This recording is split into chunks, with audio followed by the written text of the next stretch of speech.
Welcome to Our Hen House. This is Jasmine Singer. And this is Marianne Sullivan. Oh my God. Just trying to get my energy up. Sometimes we record this and it's like, welcome to Our Hen House. And you're kind of sleepy today too, so you're making me sleepy. Do you know that on the weekends when I do WXXI, I sometimes run around the office because like no one's in the office and I need to like wake up because it's so early. Anyway, this week, Marianne will be speaking with Faraz Harsini, and buckle up because you're going to love this interview. Faraz is a scientist and works at the Good Food Institute and is a thoroughly lovely guy. But most of all, he will be talking with Marianne about Allied Scholars for Animal Protection, which is a new organization he has founded and is a totally brilliant idea, by the way, to build animal advocacy on campuses all over the country. I love hearing that that's a thing because sometimes I just feel like that kind of a track is gone. And, you know, that's very narrow thinking on my part. Gone? Why would, I'm not sure it's ever been there. Well, animal advocacy, just in general, there's animal rights groups. I've certainly, back in the day, spoken to many animal rights groups at colleges, but I feel like that was a very 10 years ago kind of thing. Well, it wasn't that it's 10 years ago. As you'll learn when you listen to this interview, it's that it pops up on every campus when you have somebody with that drive and ambition and they just need to do something. And then they graduate. And that's what's brilliant about this whole idea. Faraz is brilliant. In the first place, the acronym for his organization, Allied Scholars for Animal Protection, is ASAP. How good is that? It's ASAP. Anyway, so he's brilliant, but he's also this is just a missing piece. Advocacy in colleges is so important, but you know it totally depends on who happens to be there at the time, and that's what Well, I don't want to give everything away. Just listen to the interview; you're going to love it. He's so nice. I really like him. Good. I can't wait. I have to say, this article that you sent me from The Guardian has the most disgusting name, pale and gelatinous. Oh. And then it says, I tried vegan seafood so that you don't have to, but like... Yeah, I don't really know why we're talking about this article, to be honest, because it's kind of depressing. It's kind of depressing. It's just, you know, it's one of these articles by this woman, Megan Mayhew Bergman, and it's all about like it's just so annoying. It's all about how she gets it. She gets it that, you know, the climate, she gets it about everything. Yet she writes this whole article about these vegan scallops that she tried, which she probably didn't cook very well, and they weren't good. Like, why do people do this? What is the point? It's really hard for people to get articles published, and I don't understand why editors are accepting these terrible pitches, except all I can say is... Well, I think because that's what they want to hear. They want to hear that it's not very good, so they don't really have to eat it. I don't know. That's the only thing I can think of. This is The Guardian. I mean, You know, they're more open to vegan stories than anybody. I mean, there's lots of good information in here. And maybe it's helpful that starting off like insulting vegan food because then people are more likely to read it. I don't know. I don't know anything anymore. Have I told you that I just don't know anything anymore? You've mentioned it a couple times. Yeah. But I think you know a lot. I mean... It's like you, on one hand, you know a lot. And on the other hand, you feel like you know absolutely nothing. I don't even know what that meant. Well, yeah, go ahead. The way I've been thinking about it, I mean, the reason I'm saying I don't know anything, of course, I still know stuff. I mean, I know stuff that there's stuff that I know. I'm not saying that. I have not yet forgotten everything.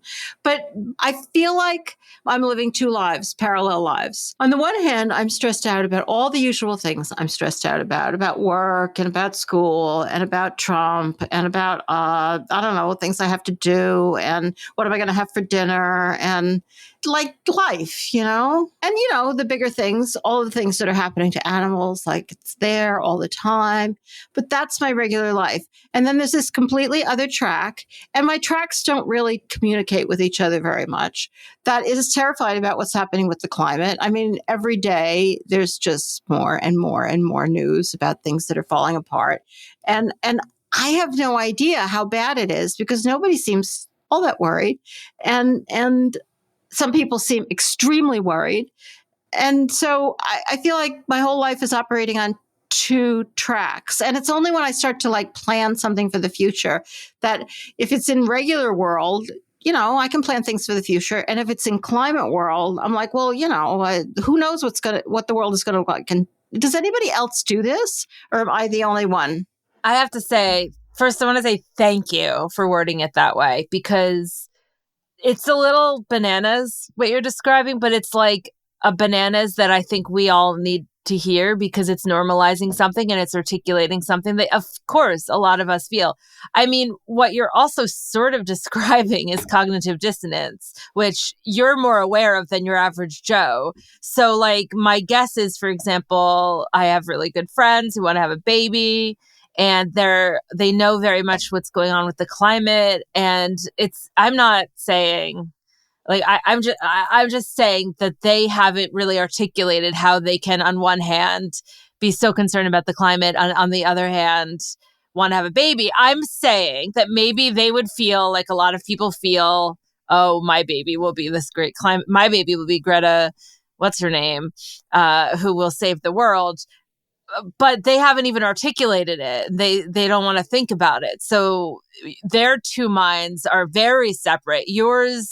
Mine collide with each other more, yes. I admit. And I do, to the extent that it's kind of like being vegan. Like I insulated the house and I made, got electric stuff instead of gas. And I'm planning on buying an electric car. I haven't gotten to that point yet. So those things are kind of like being vegan. At least you're not participating in and contributing. But what else is one supposed to do? Wait, I have to say, how I just said Greta, what's her name? Honest to God, was going to say Greta Garbo. And I was like, that is not right. I was trying to think of the name of that woman who's making the Barbie movie. That's the Greta I thought of. Greta Gerwin, is that her name? Yeah, but yes. But so why are we not thinking of Greta's name? It's Greta Thunberg. Like, what's wrong with us? I think there's a lot of Gretas out there. It's Greta Gerwig. That's it. Thinking. That's it. Yeah. Greta Garbo, Greta Gerwig, Greta Thunberg.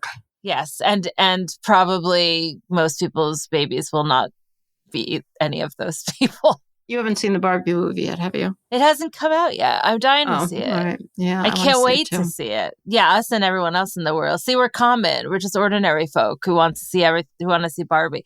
Anyway, you mentioned an electric king, and I went with you because I have an electric car. I went to look. Yeah, I went with you to look today, and I think you're going to wind up probably getting the same lease as the lease that I have, which is the Kia EV6. And when we were chatting with the guy, he was saying something about the dude, the salesperson, who did happen to be a guy. His name was George, which is my dog's name, and I considered that a good omen. Yeah, right. But I digress. When we were chatting with him, I almost said that's my dog's name, but I didn't. But he was saying, like, the tide has turned, and I was like, no, the tide has risen, dude. We were talking about, I think I mentioned that it boggles my mind that people are still buying gas-powered cars. And he made the point, which is very fair. He said for a lot of people, it's money. The electric cars are still more expensive than the lowest end gas-powered cars, which is ridiculous. That should not be the way it is. But yeah, go on. Yeah. So anyway, he was like, as the infrastructure is being built out, and as there's more and more electric cars, and people are going to be able to afford them, or the cost is going to go down. Yeah, he basically was making the point that it's a done deal. It's just a matter of time. Like the industry has decided, and the market has decided, and the tide is in the process of turning, and nothing can turn it back. That was what he was saying. Which is awesome. But in my head, I decided to create a fake scenario in my head where he was talking about veganism. And and I was thinking, should I tell him we're vegan? And I decided not to. But I think that's a great way. I think that is how we should talk about veganism. Yeah. Because I was convinced he probably is talking through his hat. What does George know? No. But, it was very convincing to me. I sort of trusted George, which I'm sure makes me like a naive person because... I don't know. He's a car salesman. I know. Sure I'm not saying he's a bad person, but, come on. Well, right. But he was really passionate about electric cars. And I felt like I would tell him my problems, my life problems, and maybe he would have. And that could have had something to do with the fact that I was there to buy an electric car. I'm just saying, not that I don't trust George, but. I was such a bad person for you to bring. Like, totally. You're like a salesman's dream. That's what my mother used to call my aunt. She said, your Aunt Eileen, she's a salesman's dream. Yeah. I was like, at one point I said, the car you're trading in isn't going to be worth hardly anything. I know. And you're like, really so useful. I should not be ever brought, ever, for when people are buying cars. No, it was ridiculous. Yeah. But anyway, so I would just want to go back to the 2-track thinking, because it really resonated with me when you were talking about it, because I feel like that too. And I do think it is maybe a little more surface for you. Like, it's right there for you. I think that's why you are very like haunted frequently by this world, whereas I can just like turn on the show High School. My repression tactics aren't as good as most people's. Yeah, I'll like put on the show High School, which is about Sarah and Tegan's memoir. No, I do that too. Like I live distracted most of the time. Thank God. Yeah. All right. Well, keep us posted about the electric. I mean, I'll know, but keep everyone else posted about it. And I think we should get to our interview. Like, he makes so much more sense than either you or I. So let's move on. Dr. Faraz Harsini makes a lot more sense than Marianne or myself. He is the founder of the Allied Scholars for Animal Protection, ASAP, a nonprofit organization that supports students who are interested in advocating for animal protection and pursuing careers that can make a difference. He's also a bioprocessing senior scientist at Good Food Institute, where he works on advancing scientific and technological methods to produce alternative proteins on a large scale. Additionally, Dr. Harsini collaborates with organizations like PCRM to promote alternatives to animal testing and to combat animal exploitation. He will be joining Marianne right after this. If you like what you're listening to, and I hope you do, then please consider taking a minute out of your day today to leave us a friendly review. You can do it on Apple Podcasts or on Spotify or Stitcher or on Facebook or wherever you listen to podcasts or wherever you're listening to this. The more we get out there, the more our henhouse will be in front of people's eyeballs when they're putting in search terms in their podcasts, and the more we could join forces together to elevate the voices of the animals and change the world for them. So thank you so much in advance for leaving us a friendly review. Welcome to our henhouse, Faraz. Thank you so much for having me. I know that your audience is both vegans and non-vegans, and I really hope that both crowds can find what I say helpful. But I'm so honored to be here. Thank you. Oh, we're very honored to have you. I have lots of things I want to talk to you. I would say most of the people out there are probably vegan. We're a pretty passionate lot. We won't focus on turning people vegan, but I definitely want to focus on the amazing work you're doing in universities, because I think it's unique and greatly needed. And there's a lot of things I want to talk to you about.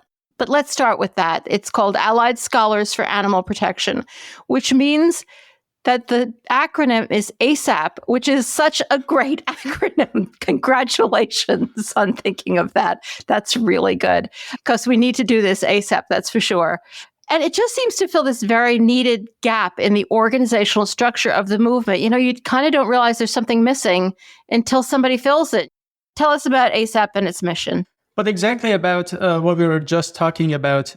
Yes, maybe there is a lot of vegans around, but really our goal should be having motivated vegans who can speak up and they're trained to either use their voice or go out there, use their careers to change the system. So when we're talking about animal advocacy, there is always like a challenge, right? Should we focus on the system or should we change on individuals? And I don't think that we should focus on either of them as an individual. We can do both. So with ASAP, what we are trying to do is to organize, unify, and structure animal rights movement in universities. So what I really want to see is a strong, unified, organized, and sustainable animal advocacy in universities. what that really means in simple words is I'm just so sick of animal rights organizations, student organizations, becoming inactive because of lack of support, lack of infrastructure, lack of mentorship. And you really think about any other student organization that is active and effective, and you realize that they are always on campus. They have a very unified structure. For instance, the Federalist Society, whether